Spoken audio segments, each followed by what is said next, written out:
Brian, you lead. Go, go, go, go, go.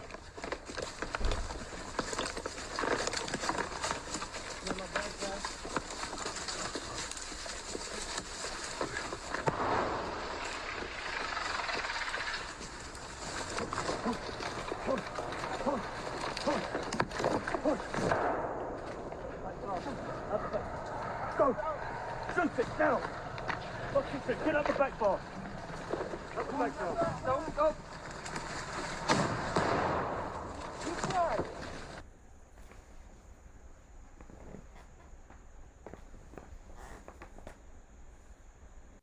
Welcome to the Geopolitical Hub. This is your host, Brandon. And what we'll be taking a look at is the Russian invasion in Ukraine. All right, so we're on the 100th day of the invasion. I believe they invaded on February the 24th after a long, drawn-out buildup around the Ukrainian borders in Russia as well as Belarus to the north. So what we'll just be taking a look at is initially we'll go on do a brief overview of kind of what's happened in the past, a summary of what's happened, just so we can understand how we got to where we are now. I've been following the war since, pre-invasion times before February 24th. But of course, at Geopolitical Hub, this is our first time covering the actual movements on ground and the war in whole. But just to start it out, of course, as you see here, we have Ukraine. There's Belarus, and we know before the actual invasion, we know that Russian troops were built up along this border, as well as down in Crimea, which was taken back in 2014. As you see there, a hot spot right now is the Luhansk and Donetsk regions. Also Mariupol. I'm pretty sure you're pretty familiar with Mariupol, but we'll start to the north where everything started, and that's back in Kiev. Of course, Belarus played a huge role in the Russian invasion of Ukraine, just because, as you can see, the proximity of the Belarusian border to the north. Very easy for the troops to get to Kiev from here. Of course, we have Chernobyl, that's up to the north, where the disaster happened back when it was, of course, part of the Soviet Union, and that nuclear meltdown that took place up in Chernobyl. That's just to the north. If you kind of want to understand exactly where we are in history, but moving forward, of course, as you know, they invaded. It was a multi-pronged invasion coming from the north down to Kiev. They got kind of held up right about here in Irpin and Bucha. Of course, I'm pretty sure you've heard of Irpin and Bucha.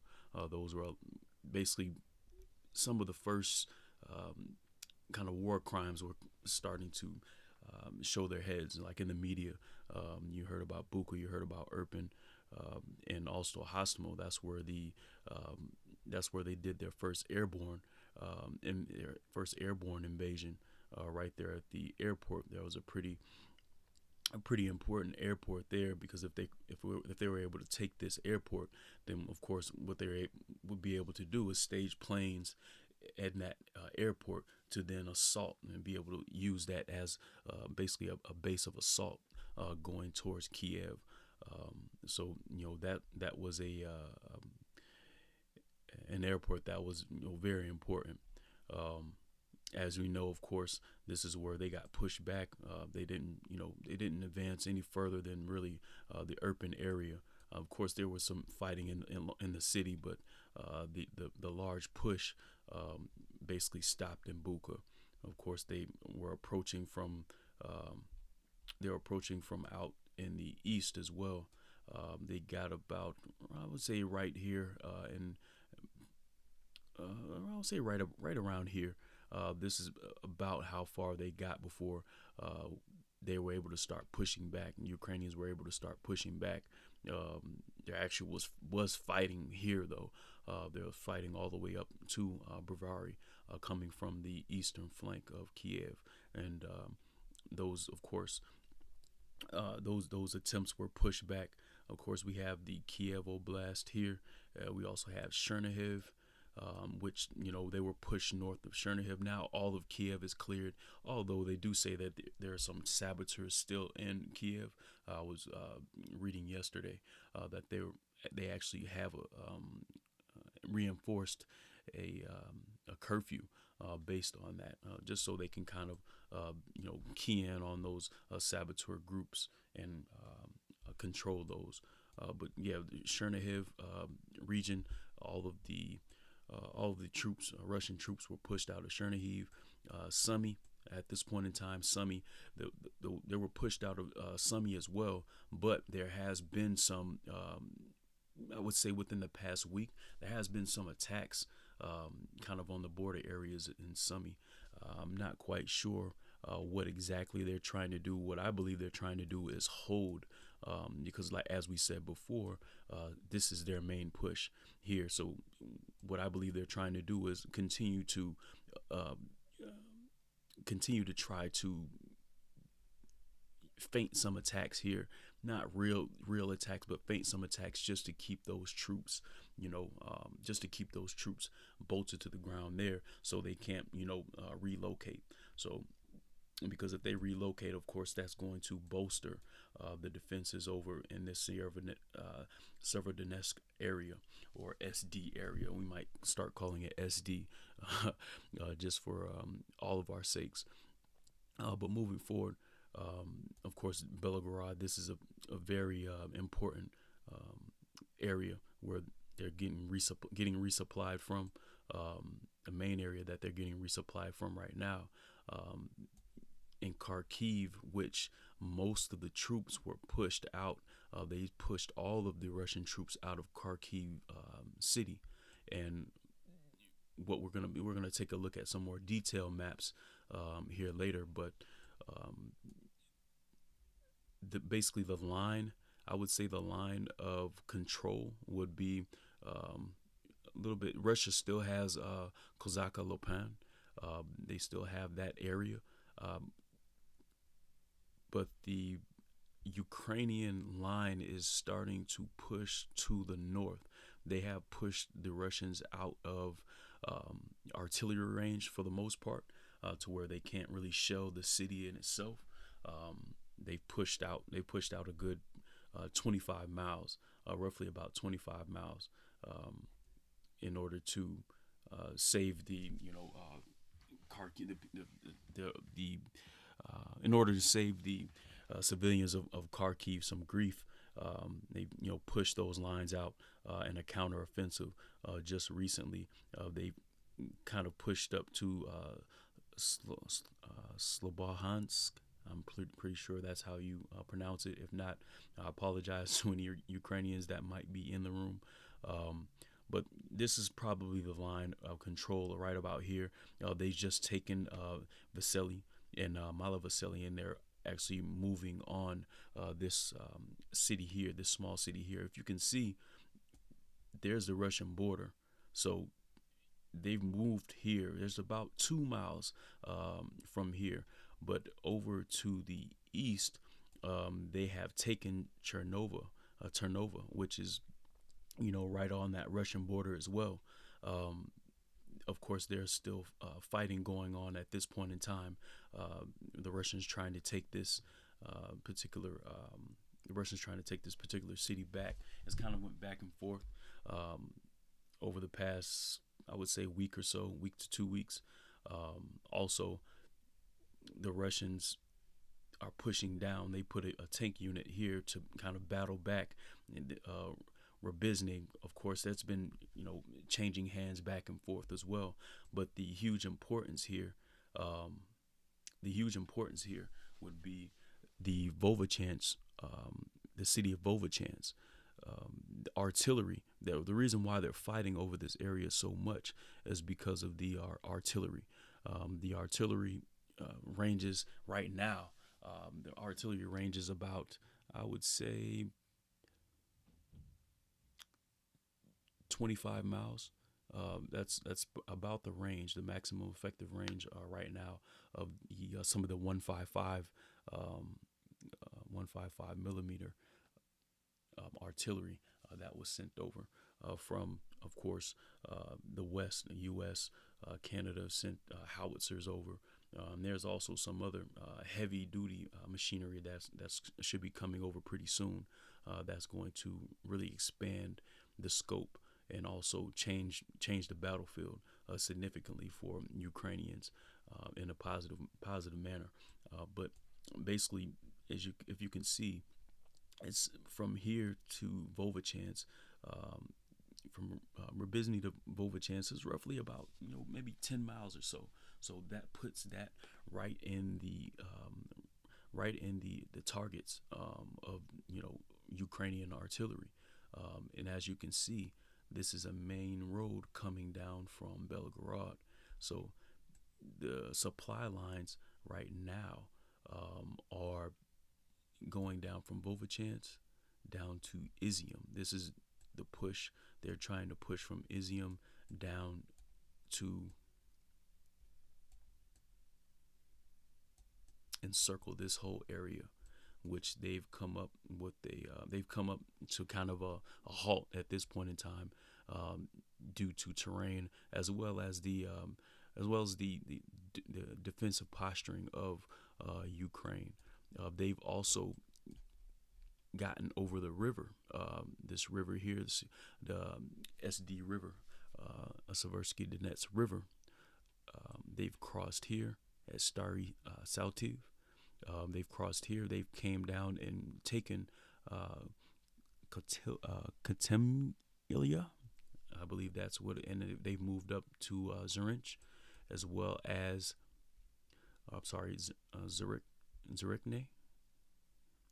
Zurichne. I'm trying to work with these names, but and then also Metatolivka, they've moved up there, so they're battling back and forth right now. But they've kind of held that pocket. You'll see that in some of the maps that we'll bring up at a later time. But yeah, we're just trying to bring everyone to an understanding of kind of where we stand at this point in the country of Ukraine. So moving along here down in Izium, like I said, the main thing is they want to basically have this in artillery range so they can hit the supply lines, because right now the supply line is going from Vovachance down to Kupiansk. Kupiansk is here, and then of course Kupiansk, you can take this along here and kind of resupply this area through here, and then on to Izium, going this way to Izium.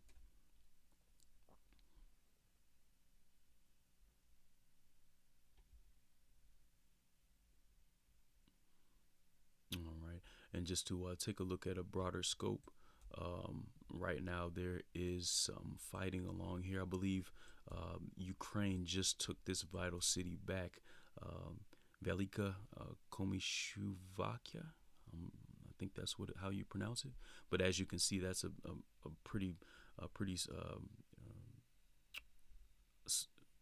important junction there, as far as transit lines are concerned. But Ukrainian forces are trying to push here. Ukrainian forces did push up through the north. They pushed up a little, trying to cut off some of the supply lines here, and trying to put the supply lines under more stress, headed down into Izium. Taking a look here down at our hot spot in near Severodonetsk. Of course, at this point in time, the Russian forces, they have made their way down into Severodonetsk. They've been fighting here relentlessly for a while. It's taken them a long time to get through. And right now, I believe it's about 80% of Severodonetsk that is captured at this point in time. The western regions, which are industrial regions, are still held by Ukrainians, and they also have stated that there was a counteroffensive, a light counteroffensive, where they actually captured 6 Ukrainian soldiers. I'm sorry, not 6 Ukrainian soldiers, but 6 Russian soldiers. They captured those soldiers, and I have footage of that, and we'll show you. Звать тебя как? Андрей, Андрей, фамилия? Лубинцев, Откуда сам? Быстро говори. Шахтер, Шахтер, кто командир? Бегом, бегом! Скрипа, Кто такой Скрипла, бля? Кто он? Командир чего? командир, ну, наши, что у меня там внизу стояли, Подразделение ваше название? пехота. Какая в пизду пехота, блядь? Полностью говори. Ну, я в этом не разбираюсь, честно. Название как ваше? Ну, ДНР. ДНР, народная милиция, что говори, Народная бля? милиция. Это то, что я сказал, бля. Нет, это и... And I see here, this city here is where the remainder of the Ukrainian forces kind of retreated to. They retreated to better grounds, and I'll show you why here. If you can see, you have the SD River that, it comes from the north and it travels along here. This plays a major factor because it's basically just a natural defense. It's a natural defense for the Ukrainian forces. Lysychansk is basically on a hill. That's basically what it is. It's on a hill. If you're in the city of Lysychansk, you can see Lysychansk. I'm sorry, these names are very tough to pronounce, but we're gonna try to get through them. You can see overlook the whole city of SD from here. So that was more of a tactical retreat, and also SD. The only real importance that SD holds is for the Russian government to say that they've taken over the Luhansk region. That's basically the only. It's for a slight win. It's what it is. It's for a political win. But as far as its tactical importance, is not. I don't want to say it's not important, because there are a lot of individuals who died to try to hold the Russian forces out of this city. But as far as the overall scheme of things, that the importance of that city isn't a make or break. And also, like I said, it's going to take them a long time to get over this river, because, as you know, a little bit over to the west here, Belarus. If you follow the war at all, you know that what happened here when they tried to cross this Severodonetsk River here. What happened was they lost about 400 guys. The Russians lost about 400 guys. They got decimated.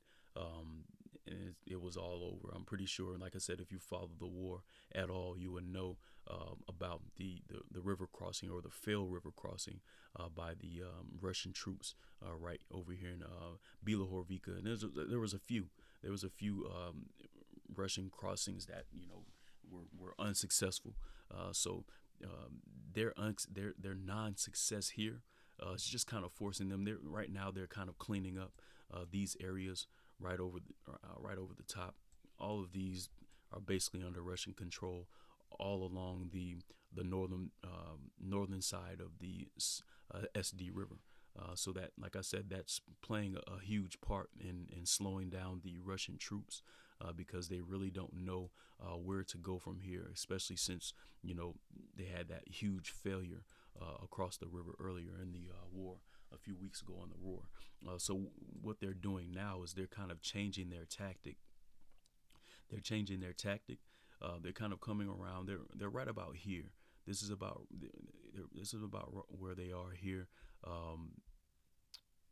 This is the last city over the last few days. It's kind of been back and forth between Russian hands and Ukrainian hands. But like I said, I'll show you a more in-depth map later on. See here, I'm pretty sure we have Popasna. I'm pretty sure you've heard of Popasna.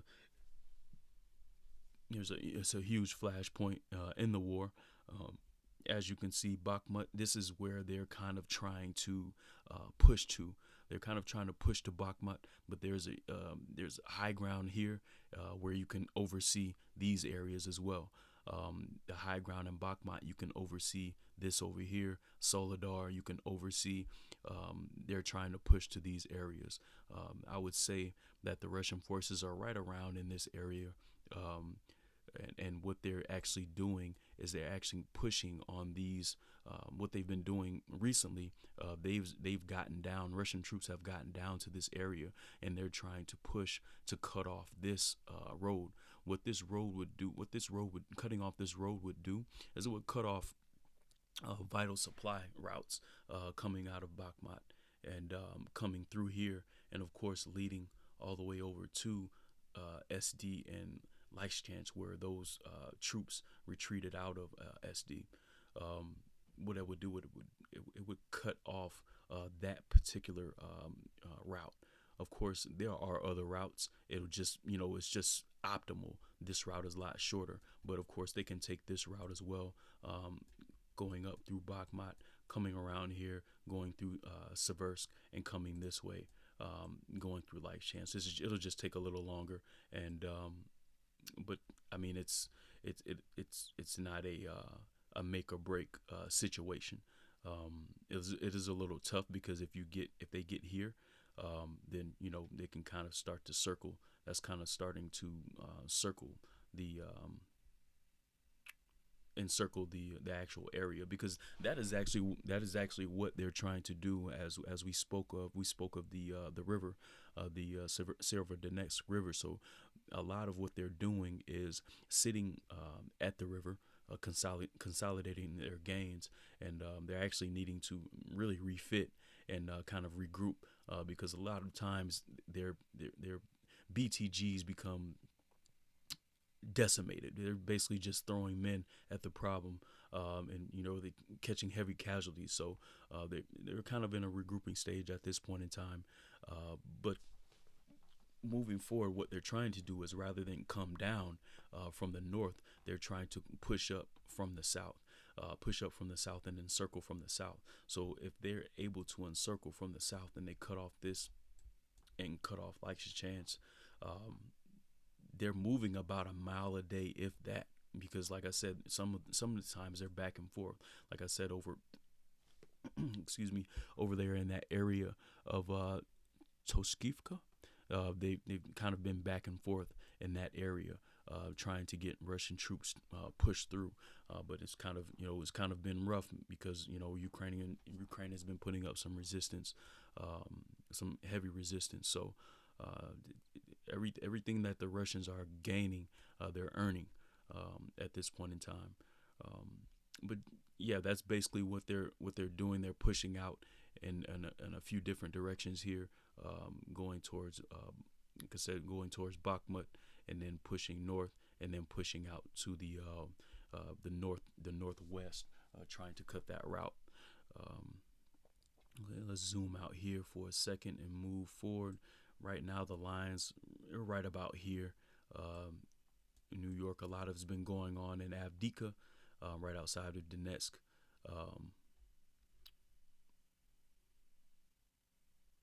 But Avdiivka, right outside of Donetsk, there's been a lot of fighting going on here. But after that, there's not much else going on until we get over to the Kherson region. The ZP, we'll call this the ZP region. That's down here. I would say the line is coming over. There's been shelling here. They've been shelling this area significantly. There's also a buildup of troops that was happening in Vasilivka. There was a huge buildup in troops here, but for the most part in this area is just a lot of shelling. Of course, we've heard about Mariupol, where the AZOV regiment was just about a week ago. They were evacuated out, of course, to Russia, where they kind of held Russian troops here for a while, not allowing them to push to other areas and help with their offensive in other areas. And so that was a pretty significant stand over in Mariupol. Pretty significant stand. Melitopol. Melitopol. This is a very, very interesting region. Very interesting, interesting city. It's been taken for a while, but there is there are huge amounts of sympathizers for the Ukrainian cause. They are not welcoming to the Russian troops there. I believe the other day there was actually they tried to take the life of the mayor, the appointed mayor, of course, by the Russians. They actually tried to take his life by bombing, car bombing. They post a lot of basically propaganda, basically saying, Russian fascists, we know where you sleep, we know where you are, get out or you will die, and kind of been systemically any type of traitors to the Ukrainian cause. They've been kind of targeting them. We've seen a few bloggers pass away, or a few bloggers be killed on this on behalf of the Russian troops. Different bloggers that are sympathetic to the Russian cause. They're basically calling them traitors, and they're finding them dead. Like I said, different bombings are taking place, different sabotage. A lot of that is happening in this area, and that's what they knew was going to happen. When you invade a country that doesn't want to be invaded, that's what happens in insurgency. So you'll start to see a higher uptick in insurgency. You have the Kherson region. This is where a lot of the action has been going on as of late in the Kherson region. I would probably say this is roughly split in half. Here is where a lot of time Ukraine has had a lot of success with artillery, bombing the Chernobivka. There's an airport there, an airfield there, and Russians, for what reason I'm not sure, but they continue to bring equipment here, and Ukrainians continue to fire upon that airfield, and they've had huge success in blowing up, lots and lots of vehicles, aircraft. They've definitely been kind of torturing the Russians here. So not quite sure why the Russians keep staging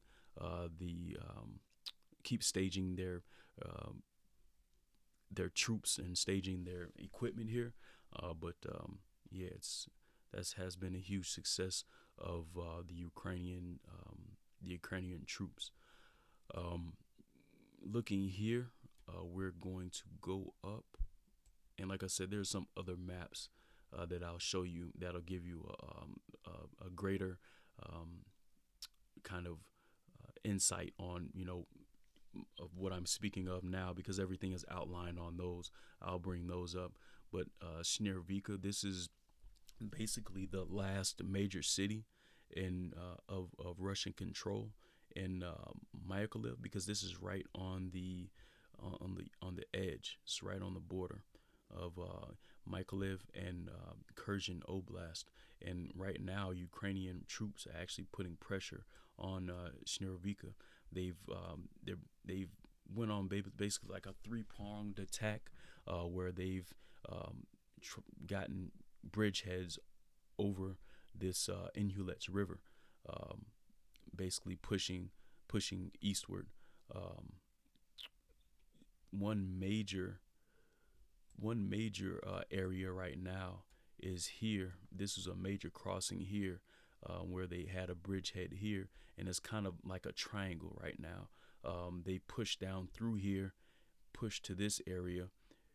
There have been reports that Koskromka had been taken, or had been, receiving a lot of fire, and also that Tamarin had been receiving a lot of fire.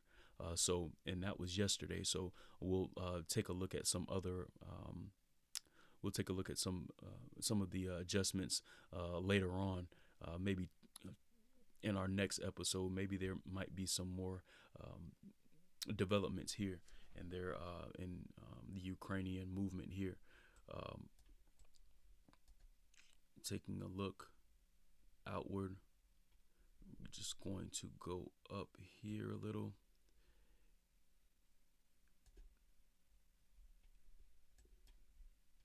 And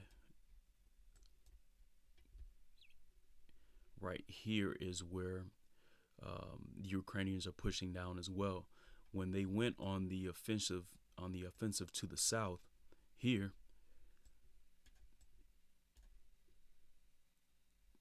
the Russian troops, they fled. So that what that's telling you, and this is a big story. Not only has, a lot of Russian generals, I believe we're up to maybe 9 or 10 Russian generals that have been killed over the course of this war. And that's pretty significant. But over the course of the battles, we already know that Russians, they don't really have an NCO corps, but a lot of the junior officers are getting killed. A lot of the junior officers are getting killed. Senior officers are getting killed. A lot of what this is doing is this is taking from the discipline of the troops. A lot of the troops do not trust their superiors. So what happened is they actually fled from Mykolaiv. They fled south. So what happened was the Ukrainians kind of pushed down. Like I said, there may be more developments here. We'll probably talk about that on the next episode. But yeah, like I said, it's basically, this is the access here. Russian troops, they've built fortifications. They've tried to build fortifications, but like I said, Ukrainians are pushing in. And when Ukrainians push in, they push in. It's not like really 1 mile or 2 miles. They've pushed 5 miles, 6 miles down. This is about 5 to 6 miles down. Russians, they maybe get maybe a mile a day. So Ukrainians are pretty efficient when it comes to their offensives. It seems like they're picking the right times to move. But one thing I do want to bring up is we do know that that the Ukrainians have brought in 32 BTGs. Those are tactical groups, battalion tactical groups. Those have been 32 BTGs all along here, from here, and here, all along here, 32 BTGs. The Ukrainians have placed in this area. The Russians have 7 BTGs. Now this is a serious, a very serious situation here due to the spacing. So just based on regular battlefield principles, you always want to have per BTG, you want to have up to 5 to 10 kilometers of coverage per BTG, right? So that's 5 to 10 kilometers per BTG. Right now, in this area, there's 7 BTGs in this area for the Russian forces. It's showing that each one of those BTGs is covering roughly 22 kilometers. So the optimal coverage is 5 to 10 kilometers per BTG. But the coverage is 22 kilometers per BTG. So the Russian BTGs are covering roughly, you know, roughly four times the amount that they should be covering. They're overstretched. Basically, what I'm saying is they're overstretched in this area, and it's leaving them scrambling. This is the same thing that happened up in Kharkiv. Same thing that happened in Kharkiv when the Ukrainians pushed the Russians out, because what was happening was they were moving a lot of those troops over here to get help, because this push wasn't going nowhere. This push was going nowhere just until recently, when they moved a lot of those troops from the north. They moved those troops over. That's when they were able to counter. Here. So right now, that's basically what's going on in Kherson. Of course, like I said, I'm going to put up more maps a little bit later as we get through this episode. Like I said, I just wanted to give everyone an overview of what's going on in the country at this point in time. But as we do know, this island here, Zemensky Island, was the famous Russian warship Go Yourself. Now that's what this island here is, Snake Island, or I believe it's called Zemensky Island. They were trying to use this as a staging spot for a lot of the for the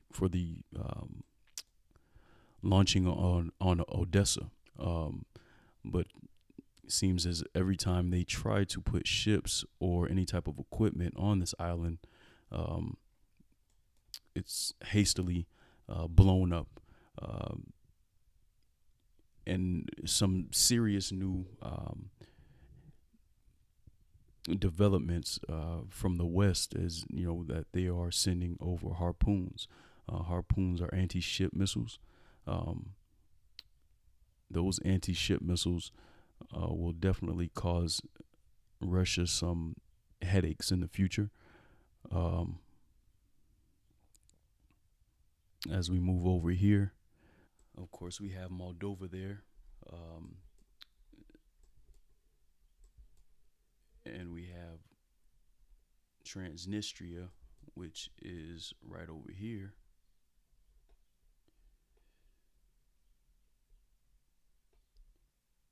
It's basically a Russian separatist region. As you can see, Chisinau is the capital of Moldova, and Tiraspol is the capital of Transnistria. Doesn't look like there's any border here. Well, I guess there's a light border here. You can kind of see it, but it's just a strip of land that runs. Yeah, it's the border right here. It's the strip of land that runs right along this western portion of Ukraine, where they have, there's not a significant amount of Russian troops there, and those Russian troops, they're really of no consequence at this point. They really can't do anything. They're not significantly trained. There's no special units over there, so I really don't think we have anything to worry about when it comes to Transnistria. Outside of that, of course, as we know, they've been shipping weapons here in Slovakia, also in Poland, which is a huge hub. This is basically the logistical hub of all of the Western weapons coming through, and then they're just kind of dispersed throughout. What we have learned is that Belarus has been doing drills along the along its southern border, Ukraine's northern border, and what I find strange is that they actually mined bridges, forest, all along the border. They're starting to mine. So my whole what I take away from that is you mine to keep someone out if you're worried about keeping someone out. So that's kind of a telltale sign on where things stand. If Belarus is worried about Ukraine invading them, then clearly Ukraine is showing some type of fight. They're definitely showing some type of fight. So at this point in time, we'll continue to watch any type of developments there. As we know, all of these Baltic states, they have been very instrumental in getting weapons over to Ukraine. We know that Sweden and Finland just recently they basically submitted their bid to join NATO. Of course, if they did join NATO, that would double NATO's border with Russia. If you can see the border of NATO here, well, this is the border of NATO from Latvia, Estonia here, but this will more than double it. Of course, Ukraine is not in the NATO yet, but if you look at the border for Finland all along here, that will be threatening Russia. And a huge one of the huge takeaways from this is, if you look up here, this is the significance behind this. If you look up here in Murmansk, this is where a significant portion of Russia's nuclear capabilities lie. So here's see. I'm just gonna type in nuclear just so you get an understanding.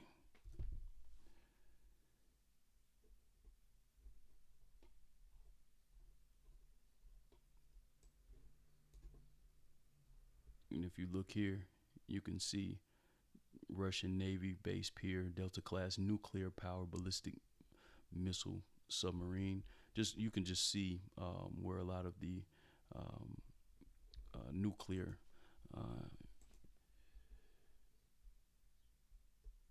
you see they have the Kola nuclear power plant here as well. And these capabilities lie right along this border, right along this choke point. So at any time, if Finland did feel like, okay, they are a nuisance, they're a threat, they can easily go and cut this off. There's a rail that runs along here for supply reasons, but all they have to do at this choke point is just come directly over and cut off that choke point from the rest of the nation right here. So that's a big reason why Russia wants a buffer between NATO and Russia, because with Finland being here, this is a huge threat to their nuclear capabilities, which a lot lie right up to the north here in this isolated peninsular area. Let's see. Also, recent developments. Denmark, they changed a 30-year long standing. They changed a 30-year long standing as far as staying out of the defense pact of NATO. Or EU defense pact. They've actually joined the defense pact, and they'll actually uptick their defense spending to 2%. So that's a huge, major change, as Denmark, for the most part, has always tried to kind of, stay out of the euro and stay out of any type of defensive pacts that they may have. They've kind of been distant, and they're really the only country in the EU as well as NATO that actually weren't part of that 30-year that weren't part of that pact, that defensive pact, but now that's changed and they opted for it. So you can kind of see Russia, instead of deterring individuals from joining the West, getting closer to the West, the invasion has actually pushed these countries closer to the West. So it's going to be very interesting to see what happens along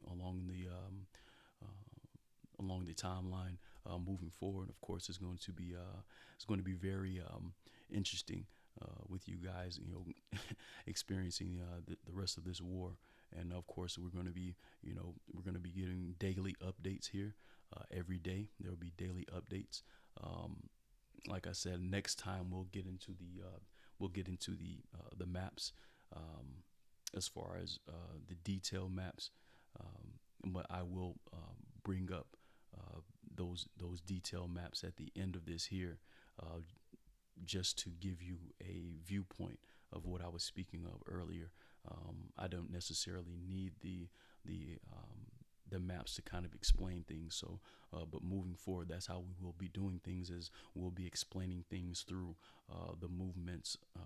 We'll be explaining things through those maps. I just didn't want to do that because this is kind of an overview of what's already happened, and so I just didn't want that to distract anyone. But like I said, we will get into the specifics in future episodes, future updates. But that's it for me. Like, comment, subscribe, and I really would want the feedback. Really do want good feedback, bad feedback, any type of feedback you guys can give, just to make this channel better, because this channel is, of course, it's here for you. I enjoy doing these things. I'm a former combat medic with the United States Army. I have an ARCOM with Valor, and I have a CMB, which is a combat medic badge, which is just basically means I've treated individuals under fire. But I'm not an expert, but I am a history buff, and it'll be a pleasure to grow and learn with you guys. So, like I said, like, comment, and subscribe. Leave your feedback below, good or bad, and we'll grow together. And so thank you for tuning in to Geopolitical Hub, and I'll see you guys tomorrow.